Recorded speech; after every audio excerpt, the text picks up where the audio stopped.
మనతో పాటు తెలంగాణ విఠల్ ఉన్నారు. విఠల్ గారు నమస్తే అండి. నమస్తే అమ్మ. గ్రూప్ 1 అభ్యర్థుల ఇష్యూ చూస్తున్నట్టున్నారు ఇప్పుడు.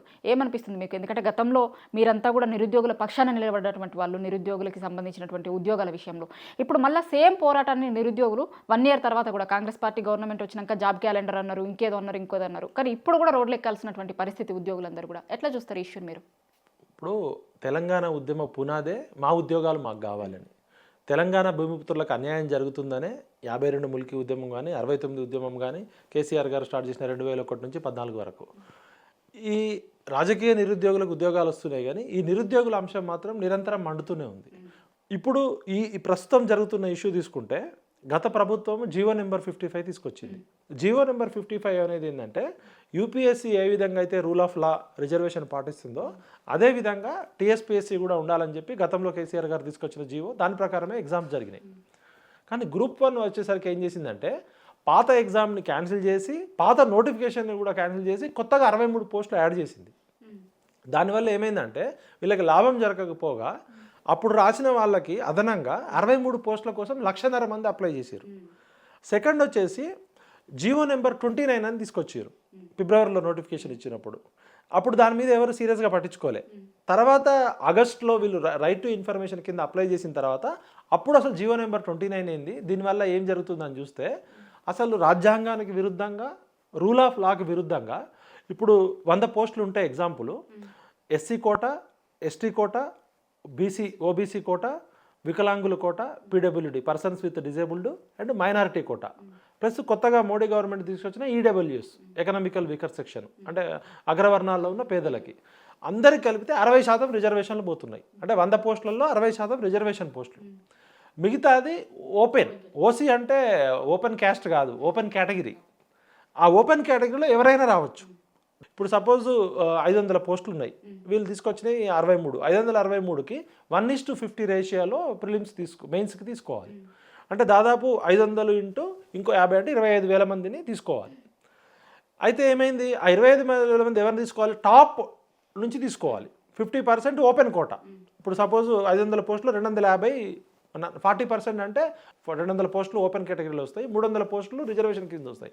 ఆ 200 పోస్టులు ఇంటూ 50 అంటే ఒక 10,000 మందిని ఓపెన్ కేటగిరీలో తీసుకోవాలి. ఈ 10,000 టాప్ ర్యాంక్ ఉన్న వాళ్ళని తీసుకోవాలి. మిగతా 60% ఎస్సీ కేటగిరీలో కట్ ఆఫ్ ఎంత, ఎస్టీలో కట్ ఆఫ్ ఎంత, ఓబీసీలో కట్ ఆఫ్ ఎంత, వికలాంగుల్లో కట్ ఆఫ్ ఎంత, మైనారిటీలో కట్ ఆఫ్ ఎంత తీసుకోవాలి. ఇది రాజ్యాంగబద్ధంగా జరగాల్సింది. కానీ జీవో నెంబర్ 29 తీసుకురావడం వల్ల ఏమైందంటే వీళ్ళు ప్రిలిమ్స్లో రిజర్వేషన్ పాటించట్లే. మొత్తం కూడా ఓపెన్ కేటగిరీలో ఇప్పుడు ఏమవుతుంది, ఎస్సీలో టాప్ మార్క్ వచ్చింది.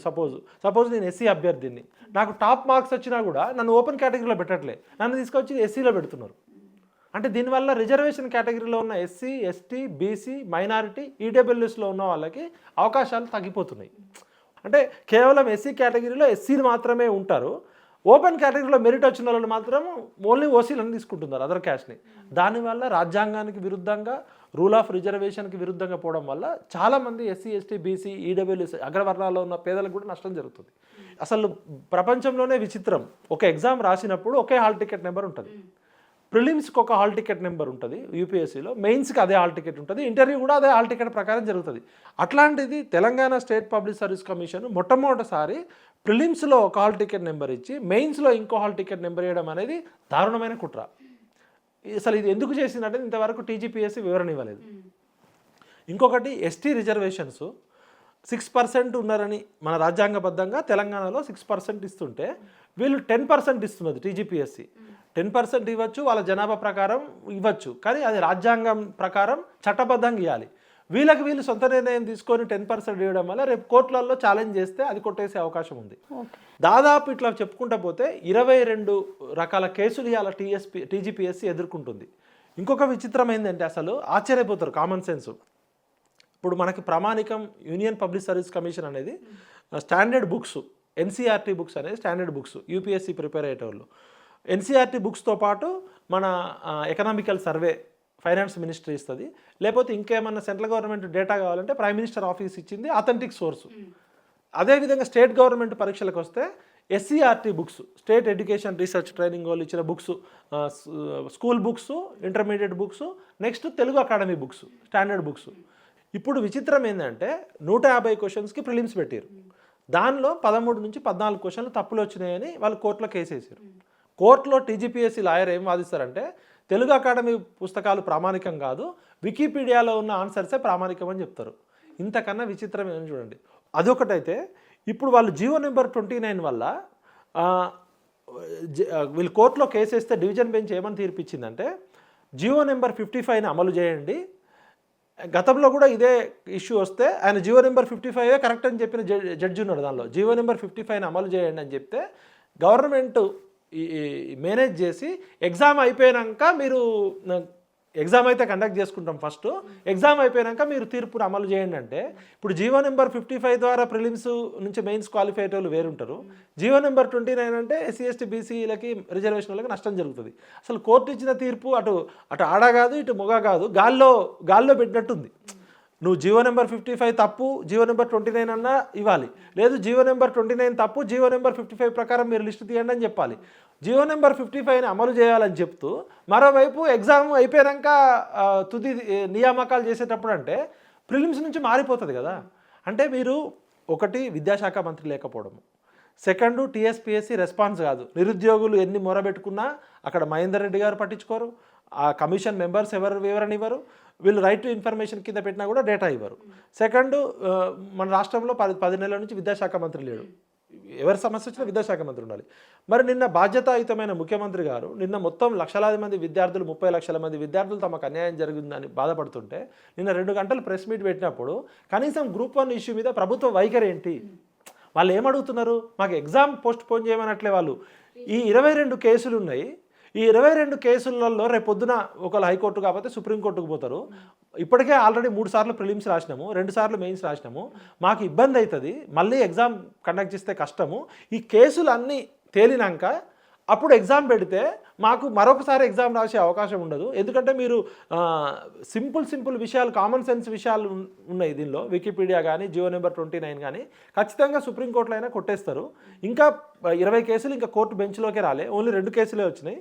కేసులు చేసిన తర్వాత ఎగ్జామ్ పెట్టమంటున్నారు. ఎక్కడైనా నిరుద్యోగులు ఏమంటారు? మాకు ఉద్యోగాలు ఇవ్వండి, మాకు ఉద్యోగాలు ఇవ్వమని. వీళ్ళే ఏమంటున్నారు? కొంచెం ఒక నెల రోజులు లేట్ అయినా పర్లేదు, కొంచెం ఆగి ఎగ్జామ్ పెట్టమంటున్నారు. వాళ్ళు అనే దానికి హైకోర్టు చెప్పిన దానికి ఏముంది? హైకోర్టు ఏం చెప్పింది? ఈ జీవో నెంబర్ 29 విషయంలో ఫైనల్ జడ్జిమెంట్ నవంబర్ 20వ తారీఖు వరకు రిజర్వ్ చేసి పెట్టింది. మరి నవంబర్ 20 తర్వాత ఎగ్జామ్ పెట్టచ్చు కదా. ఇప్పుడు మహేందర్ రెడ్డి గారి వయసు అయిపోతుంది, ఆయన డిసెంబర్ 3వ తారీఖు రిటైర్ అవుతున్నారు. ఆయన కోసం 30 లక్షల మంది నిరుద్యోగుల జీవితాలు పరంగా పెడతారా?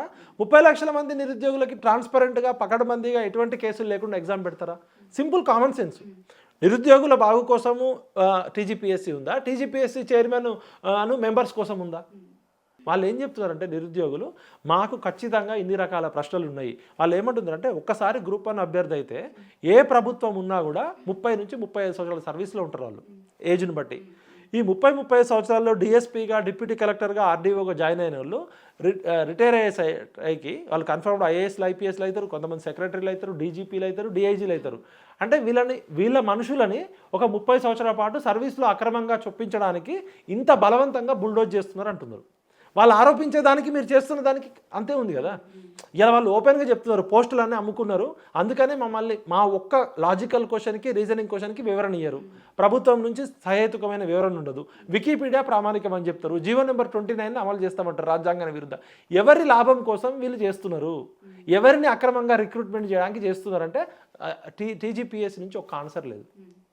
ఎక్కడైతే నీకు రెస్పాన్స్ ఉండదో మరి వాళ్ళు ఏం చేయాలి? కోర్టుకు పోయారు, కోర్టుల్లో కూడా విచిత్రమైన తీర్పులు వస్తున్నాయి. మరి అలా వాళ్ళు విద్యాశాఖ మంత్రి లేడు చెప్పుకోవడానికి.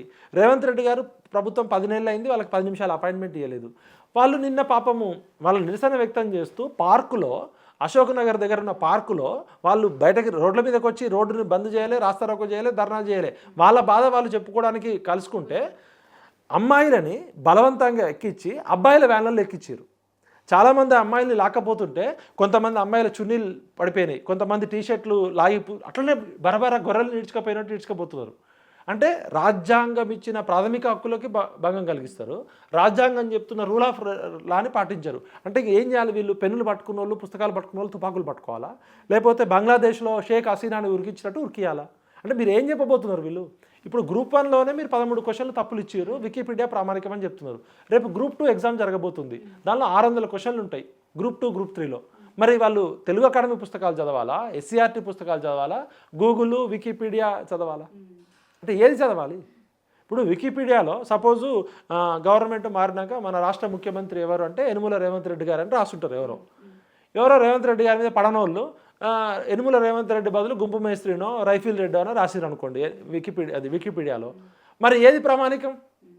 ఇప్పుడు మన రేవంత్ రెడ్డి గారు ఒక స్పీచ్లో మాట్లాడుతూ హైదరాబాద్ నగరానికి 3 వైపుల సముద్రం ఉంది అన్నారు. ఒక క్వశ్చన్ అడుగుతారు, ప్రపంచంలో ఎక్కడైనా ఏ నగరానికైనా 3 వైపుల సముద్రం 2 వైపుల సముద్రం ఉంటుందా? సముద్రం అనేది ఒడ్డున ఉంటే ఒక సముద్రం ఉన్న దగ్గర ఇంకో సముద్రం వెంబడే రాదు కదా. అంటే వికీపీడియాలో ఎవరైనా ముఖ్యమంత్రి గారు మాట్లాడింది రాసిరు అనుకోండి, లేకపోతే హైదరాబాద్ నగరంలో విమానాల తయారీ కంపెనీ ఎక్కడ ఉంది, అడ్డగుట్ట, దిల్సుఖ్ నగర్, పార్సిగుట్ట, అంబర్పేట అంటే మరి ముఖ్యమంత్రి మాట్లాడిన దాన్ని ఎవడో వికీపీడియాలో హైదరాబాద్లో దిల్సుఖ్ నగర్లో విమానాలు అమ్ముతారని రాసిరు అనుకో, అంటే వికీపీడియాని బేస్ చేసుకొని రాయాలా? కామన్ సెన్స్ కదా.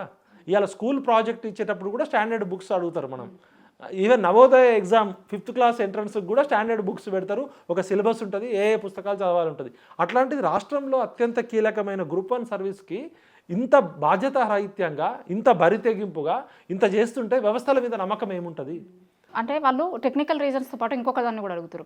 ఎప్పుడు నిరుద్యోగుల విషయం వచ్చినా అశోక్ నగర్ వస్తుంది. అశోక్ నగర్లో గతంలో నిరుద్యోగుల పక్షాన నిరుద్యోగుల కోసం పోయి అక్కడ మాట్లాడిన రాహుల్ గాంధీ, అదే పార్టీకి సంబంధించినటువంటి గవర్నమెంట్ ఉంది ఇప్పుడు ఇక్కడ, కానీ కాంగ్రెస్ పార్టీ నాయకులు చేస్తుంది ఏంది? కనీసం జాబ్ క్యాలెండర్లో ఎప్పుడు ఏ రోజు ఎన్ని ఎగ్జామ్స్ని ఫిల్ చేస్తామో అనేటువంటిది పెట్టలేదు. ఇప్పుడు గ్రూప్ విషయంలో కూడా అసలు ఏం చేస్తామో అనేటువంటిది క్లారిటీ ఇస్తలేరు కాంగ్రెస్ పార్టీకి సంబంధించినటువంటి నాయకులే. అప్పుడు ఒక మాట ఇప్పుడు ఒక మాట ఎట్లా చూస్తారు? ఇట్లా మేము కోదండరాము, ఆకునూరు మురళి, ఆయన ఎవరు మన గ్రంథాలయ సంస్థ చైర్మన్ రియాజ్ గారు, మేమంతా ఉద్యమం చేసినాం మార్పు రావాలని. ఇదే రాహుల్ గాంధీని మన అక్కడ చికటపల్లి లైబ్రరీ దగ్గర అశోక్ నగర్ ఛాయ్ తాగిండు, ముచ్చట చెప్పిండు, రాజ్యాంగం ప్రకారం సామాజిక న్యాయం పాటిస్తా అన్నాడు, మార్పు రావాలి, నిరుద్యోగులకు ఉంటామని చెప్పినాం. మరి మమ్మల్ని అందరినీ కాంగ్రెస్ పార్టీ అధికారంలోకి వచ్చినాక ఇదే చికటపల్లి లైబ్రరీ అశోక్ నగర్ అభ్యర్థులంతా నన్ను, కోదండరామ్ గారిని, రియాజ్ గారిని, ఆకునూరు మురళిని భుజాల మీద ఎత్తుకొని ఊరేగింపు చేసి చికటపల్లి సిటీ సెంటర్ లైబ్రరీలో సన్మానం చేశారు. మరి అలా రియాజ్ గారికి గ్రంథాలయ చైర్మన్ పోస్ట్ వచ్చింది. ఆయన ఏం మాట్లాడరు, లేదు ఇది కరెక్టా, ఇది తప్పు, లేదు నిరుద్యోగులు చేస్తుంది తప్పు, ప్రభుత్వం చెప్తుందే కరెక్ట్ అని వాళ్ళని కన్విన్స్ అని చేయరు, వాళ్ళు మాట్లాడరు. ప్రొఫెసర్ కోదండరామ్ గారు తెలంగాణ ఉద్యమానికి పెద్ద మనిషిగా ఉన్నాడు. మరి అలా నిరుద్యోగులు ఇట్లా మంది రోడ్లు ఎక్కుతుంటే, పోలీసులు గొర్రెల్ని బర్రెల్ని కొట్టినట్టు కొడుతుంటే కనీసం కోదండరామ్ గారు మాట్లాడరు. ఆకునూరి మురళి గారు మేధావి, ఆయన విద్యాసంస్థ కమిషన్ చైర్మన్ అయ్యిండు, అందరూ ఓకే. మరి ఇప్పుడు ఆకునూరి మురళి గారు ఎందుకు మాట్లాడరు, కోదండరామ్ గారు ఎందుకు మాట్లాడరు? మార్పు రావాలని తెచ్చిన పౌర సమాజంలో ఉన్న మేధావులంతా ఈ నిరుద్యోగులని బస్సులలో ఎక్కించి మొత్తం కేసీఆర్ ప్రభుత్వం పోవాలి, ప్రజాప్రభుత్వం రావాలని తిప్పారు కదా. మరి అలా కోదండరామ్ గారికి బాధ్యత లేదా? ఆకునూరి మురళి గారికి బాధ్యత లేదా? రియాజ్కి బాధ్యత లేదా? ఇదే తీర్మార్ మల్లన్న కాంగ్రెస్ ఎమ్మెల్సీ అయ్యండి, ఎమ్మెల్సీ వీళ్ళంతా నిరుద్యోగుల తరపున చర్చలు జరపాలి కదా. గాంధీ భవన్కి వెళ్తుంటే కూడా గాంధీ భవన్లో పిలిచిందే వాళ్ళు, గాంధీ భవన్ దగ్గర లాఠీ చార్జ్ చేసారు పిల్లల్ని. ఇప్పుడు ప్రతిపక్ష నాయకుడుగా కేటీఆర్ గారు ఇక్కడ మాట్లాడారు, ఆయన పిసిసి ప్రెసిడెంట్గా గాంధీ భవన్ ముందు పిల్లల్ని లాఠీ చార్జ్ చేయించారంటే, అంటే డెమోక్రసీలో డిస్కషను, డైలాగు, డిబేట్ అనేది బేసిక్ ఫండమెంటల్ రైట్. ప్రతిపక్షం అనేది ప్రజల తరపున ఉండి కొట్లాడడం వాళ్ళ బాధ్యత, కొట్లాడకపోతే తప్పు. అధికార పక్షం అనేది సమస్య పరిష్కరించాలి. ప్రభుత్వం అంటే అధికార పక్షము, ప్రతిపక్షము రెండు ఉండాలి కదా. అంటే అప్పుడు మీ పదవులు రాలేదు కాబట్టి అప్పుడు ఒర్రిర్రు, ఇప్పుడు మీకు పదవులు కుక్కకు బొక్కేసినట్టు ఒక పదవులు వచ్చేసరికి కాముకున్నారా అంటున్నారు మరి నిరుద్యోగులు. మరి గొప్ప గొప్ప మేధావులుగా చలామణి అవుతున్నారు కదా వీళ్ళంతా. పౌర సమాజం కాంగ్రెస్ పార్టీని అధికారంలో తెచ్చింది మేమే అని చెప్తున్నారు కదా. మరి మీకు పదవులు వస్తే ఇక మాట్లాడరు అనమాట సమాజంలో సమస్యల గురించి. అంటే నిరుద్యోగులు, విద్యార్థులు త్యాగాలతోటైతే మీరు అధికారంలోకి వచ్చారో ఆ నిరుద్యోగులని వాళ్ళు రోడ్డు మీద పడేసారు.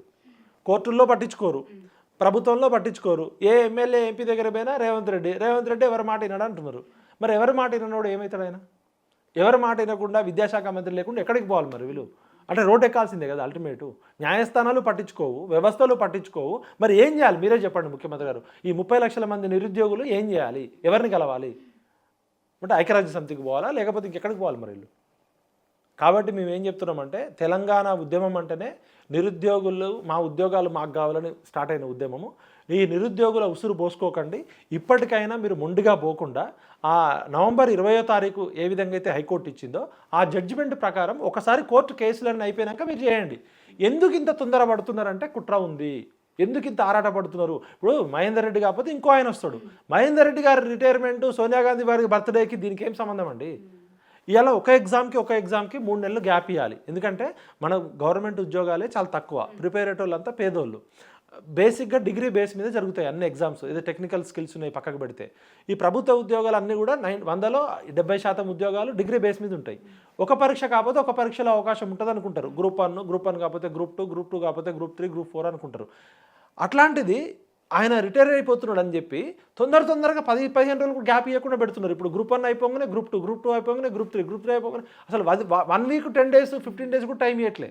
వీళ్ళే మేనిఫెస్టోలో 3 నెలలు సమయం ఇస్తామని చెప్పారు. అంటే ఖచ్చితంగా దీనిలో ఏదో గూడుపుటాని ఉంది. ఎక్కడైతే పారదర్శకత ఉండదో అక్కడ కుట్ర ఉంటుంది. ఎక్కడైతే అభ్యర్థులు అడిగిన సమాచారానికి వివరణ ఇవ్వట్లేదో అక్కడ ఏదో తెలియని కుట్ర ఉంది. ఒక్కసారి గ్రూప్ 1 అభ్యర్థి అయితే 30 సంవత్సరాల వ్యవస్థలను ఇన్ఫ్లుయెన్స్ చేస్తాడు, ఏ పార్టీ అధికారంలో ఉన్నా. అంటే వాళ్ళ మనుషులని గ్రూప్ 1 అభ్యర్థులుగా అక్రమ పద్ధతిలో దొడ్డిదారిన చేయడానికే మీరు హాల్ టికెట్లు మారుస్తున్నారు. ప్రిలిమ్స్కి ఒకటి, మెయిన్స్కి ఒకటి మార్చాల్సిన అవసరం ఏంటి? జియో నెంబర్ 29 ఎందుకు తీసుకొచ్చారు? జియో నెంబర్ 55లో ఉన్న లోపం ఏంటి అంటే ఎవ్వరు ఆన్సర్ చెప్పరు. దీన్ని బట్టే అర్థమవుతుంది ఖచ్చితంగా నిరుద్యోగ అభ్యర్థులు ఏమంటున్నారంటే, మాకు ఈ టీజీపీఎస్సీ చేస్తున్న విధానాలు, వీళ్ళు ప్రవర్తిస్తున్న తీరు వల్ల ఈ పోస్టులు అమ్ముకున్నారు. అక్రమ దారిలో వీళ్ళు కొంతమంది దొడ్డిదారిన, కొంతమంది వాళ్ళకి సంబంధించిన వాళ్ళ సామాజిక వర్గం కావచ్చు, వాళ్ళ చెంచాలని కొంతమందిని చేయబోతున్నారు అంటున్నారు. దీని మీద ఇంతవరకు ఎవరు వివరణ ఇవ్వట్లేదు. ఇంత హడావుడిగా, ఇంత బలవంతంగా పోలీసు రాజ్యం చేసి పెడుతున్నారు అంటేనే అక్కడ అర్థమవుతుంది మీరు చేయరాని తప్పేదో చేస్తున్నారు. నిన్న ముఖ్యమంత్రి గారు మాట్లాడాల్సిన బాధ్యత లేదా? నిన్న ముఖ్యమంత్రి గారు నిన్న స్టేట్ మొత్తం 2 రోజుల నుంచి బర్నింగ్ ఇష్యూ, గ్రూప్ 1 ఇష్యూ, మూసి మీద 2 గంటలు మాట్లాడినోడివి 3 నిమిషాలు గ్రూప్ 1 గురించి మాట్లాడేవంటే అక్కడ ఏదో మీ వెస్టర్న్ ఇంట్రెస్ట్ ఉంటాయని అనుమానం బలపడుతుంది.